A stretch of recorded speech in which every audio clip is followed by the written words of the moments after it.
A new addition this offseason, yet a familiar face, still a fan favorite. Some of the loudest cheers from fans here at open practices at training camp at State Farm Stadium belong to defensive lineman Calais Campbell. Joining me now, I'm Danny Sarek. Calais, year 18. Are you sick of people bringing that up, or you're still wearing it like a badge of honor? A badge of honor. I never expected to play this long. I'm surprised myself. But the fact that I could play in 18 years in the NFL, it feels really good. It feels cool. Like I'm one of the few that can still go at a high level, and I expect to play at a high level. We'll keep you here in the present because I know you don't like to talk about the past a lot right now. The pads have come on, and that is the best way to evaluate a player and a team as a whole. What kind of damage can this defensive line room do this season? We got a chance to be pretty good. I think we have a really good mix of young talent and veteran presence. A lot of guys that can do everything, right? You got guys that can stop the run, real physical, can pass rush well. You have a great mix of guys where we can just take turns making plays. And that's what you really want on D-line. You want like a series of guys that we can just take turns, tag it, you're in. We're tag teaming out there. Tag team and defensive coordinator Nick Rallis likes to use a rotation. You're an 8-time Pro Bowler. You were on the NFL's 2010s All-Decade team. Calais, you've had success at every stop along the way. What is it about this scheme that will allow you to continue doing so?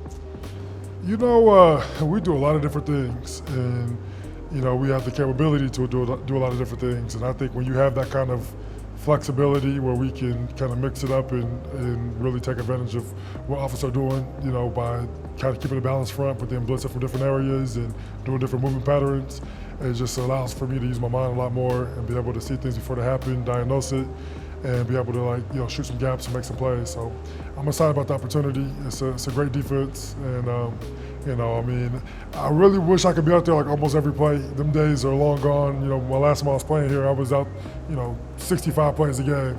But in my 30, 35 plays a game, or even 25 plays a game, I expect to be pretty dominant. You've been transparent about that from the beginning. You've got a good quality 35 snaps in you a game.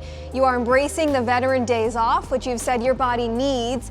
How did you come to accept the fact that you might have to take those adjustments in order to still be your most efficient, your most disruptive on game day? Yeah, it was a humbling experience.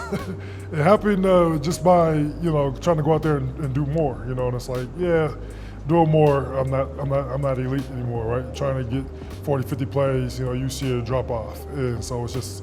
And I don't want to be out there if I can't be a difference maker. I want to be a difference maker. So that's part of why you coach the young guys up, help them develop, and so we can keep a certain quality of ball at all times. And we have a good rotation, so I feel comfortable, not having to be out there all the time. Now, of course, when the game's on the line, it's big moments, and if it's got to be 5 more plays, I'm gonna give everything I have to go out there and be as elite as I can be. But I think being self-aware and being honest with yourself is a big part of growth. And that's how you develop, and I'm going to push myself and be in the best shape I can be in, and hopefully, I can add a few more plays. It won't be for lack of effort, I promise you that. But history has told me that 30, 35 is a sweet spot. Around mini-camp time, you said you were still kind of revving up, right? You had to slowly kind of work your way in. So at this point in training camp, where are you at right now, and when do you expect to be 100% ready to go? Well, mini-camp was that was definitely a different story. Today I'm much further along than I was in minicamp, which I should be. If there was a game tomorrow, I can go out there and make some plays.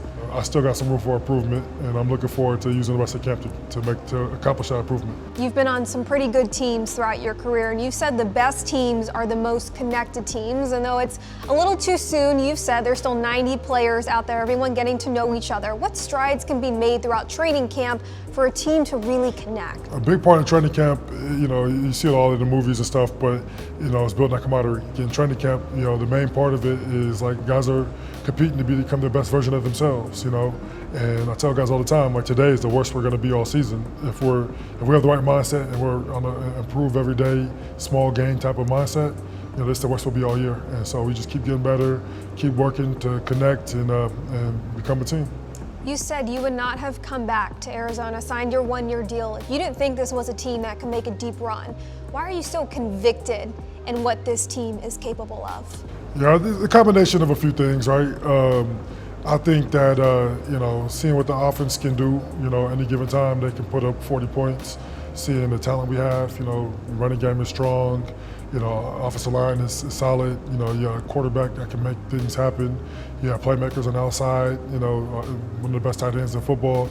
And then on the defensive side, you know, you see a lot of talent, a lot of young talent, you know, in the secondary, you know, and then you have, you know, obviously the staples like Buddha, you know, but the linebackers are as well. And I think we did a really good job bringing in some really talented defensive linemen. The guys already here, you know, young talent that's developing, a lot of, you know, first-round picks. You know, we got those first-round picks, D-Rob and Walt. You know, there's just so much talent, and then you also had, you know, guys that got hurt last year, but, you know, they brought in, you know, a couple years ago. You know, it's just like so much talent. I mean, you can literally, it's down the line. And I mean, I literally named everybody on the team just now. But you look at it, and like the talent's there. And if the talent's there, and you have good coaching, which I believe we do, but if we can have some football fortune and stay healthy, you know, we got a shot. Calais, there's a few players who probably started playing football after you started playing your professional career in the NFL. How are you staying connected with young players? I mean, is it TikTok dances? What exactly are you doing to connect with these players in their first, second, third year in the league? It's definitely not TikTok dances, I promise you that. I've never done a TikTok dance in my life. But it is always entertaining when I see guys doing it, like, you know, in the locker room. It's like, what? But it's just a different era. It's cool to see the young guys come in, and, you know, a lot of times I'm like the big, you know, big bro or uncle that they ask questions about, like, you know, finance and, you know, budgeting and, you know, take care of their body and all the stuff to make them a better football player and, you know, family stuff. And so, like, they come to me and just, you know, like, yeah, you've seen a lot, you know, tell me what you think about this. And, you know, I just start giving advice, and that's, you know, usually how we connect. But I try to keep a young perspective. I try to relate to the guys on their level. But, you know, I can only be me. So, you know, I definitely ain't doing no TikTok dances or none of that stuff. So over the years, you know, I've always had to try to stay young because, you know, every year is a new group of people, and I'm always trying to connect with them. So I've definitely, I'm hip enough to know what's going on with the young guys, but there's definitely so much, it's like happening so fast. I'm like, you know, I stay in my lane. Hip enough to know, but the boundary is TikTok dances. That's good. That's a good place to draw the line.